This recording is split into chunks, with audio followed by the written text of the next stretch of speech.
မင်္ဂလာပါဒီနေ့တော့ကျွန်တော်တို့ရဲ့အရှိတောင်အာရှမှာသမိုင်းအလွန်ရှည်ရတဲ့မွန်စာပေဘလို့စတင်ခဲ့လဲ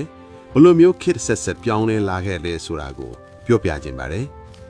စာပေမရှိတဲ့ခေတ်ကနေအခရာကိုရှာဖွေခြင်းအရင်ဆုံးသဘောပေါက်ရမှာကဘာသာစကားနဲ့စာပေမတူဘူးဆိုတဲ့အချက်ပါ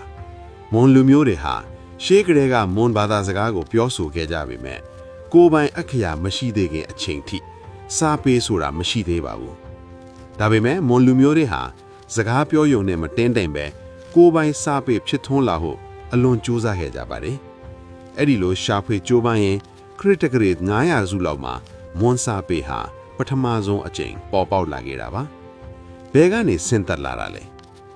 မွန်အခရာရဲ့မူလစစ်မေးကိုပြန်လိုက်ရင်အိန္ဒိယနိုင်ငံကဗရီယာမီအခရာစီရောက်သွားပါတယ်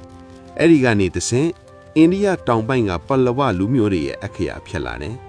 မွန်လူမျိုးတွေဟာအဲ့ဒီ900စုခေတ်ပလဝအခရာကိုအခြေခံပြီးမွန်စာပေကိုစတင်ရေးသားခဲ့ကြတာပါ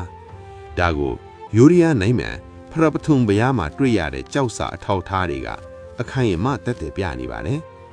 ခေတ်နဲ့အမျှပြောင်းလဲလာတဲ့မွန်အခရာဒီနေရာမှာစိတ်ဝင်စားဖို့ကောင်းတာကစာပေဆိုတာလူမျိုးနဲ့အတူအချိန်ကာလကိုလိုက်ပြီးပြောင်းလဲတတ်တာပါပဲ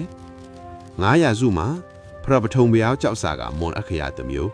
800စုလောက်မှာလော်ဘရီမျိုးဟောင်းနဲ့လော်နိုင်ကွမ်းဘက်မှာတွေ့ရတဲ့မွန်အခရာကတစ်မျိုးနောက်ဆုံး700စုမှာတထုံဘီမနူဟာမင်းခေတ်နဲ့ပကံခေတ်ကျန်စတာမင်းလက်ထက်မှာဆိုရင်အခရာတွေကပို့ပြီးတော့စနစ်တကျပြောင်းလဲတိုးတက်လာတာကိုတွေ့ရပါတယ်အထူးသဖြင့်ပကံခေတ်ကျန်စတာမင်းလက်ထက်ဟာမွန်စာပေရရွှေခေတ်လို့တောင်ပြောလို့ရပါတယ်ကြောင်စာရီတင်မကအုတ်ခွက်တွေစင်ချက်တွေဂူပြားနေရန်ဆေးရည်ပန်းကြီးတွေအောက်မှာပါမွန်စာတွေကိုစနစ်တကျရီးထိုးခဲ့ကြတဲ့အတွက်မွန်စာပေဟာအဲ့ဒီခေတ်ကအလွန်ကိုထွန်းကားခဲ့တာပါအနည်းချုပ်ပြောရင်မွန်လူမျိုးတွေဟာသူတို့ဘာသာစကားအတွက်စာပေကိုကိုယ်တိုင်ဖန်တီးယူခဲ့ကြတယ်အိန္ဒိယကနေရလာတဲ့အခရာကိုမှမွန်လူမျိုးတို့ရဲ့လူအချစ်ခေတ်ကာလရဲ့အပြောင်းလဲတွေနဲ့အညီတဖြည်းဖြည်းပြုပြင်ရေးသားခဲ့ကြလို့ဒီနေ့အချိန်ထိတိုင်အောင်မွန်ရင်ကျေးမှုအမွေအနှစ်အဖြစ်တည်တံ့နေတာဖြစ်ပါတယ်ဒါကြောင့်မို့လို့ကြောက်စာတွေဆိုတာသမိုင်းကိုလေ့လာသူတွေအတွက်တန်ဖိုးမဖြတ်နိုင်တဲ့အထောက်အထားတွေပဲဖြစ်ပါတယ်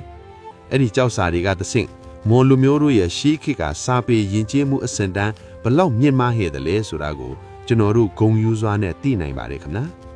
အစဆုံးကြည့်ရှုပေးတဲ့အတွက်အထူးကျေးဇူးတင်ပါတယ်မင်္ဂလာပါပရိသတ်တို့ရေနေတိုင်းမွန်သမိုင်းအကြောင်းအရာတွေတင်ပြနေလို့ followers မလုပ်ရသေးရင်အားပေး followers လုပ်ပေးပါလို့တောင်းချင်ပါတယ်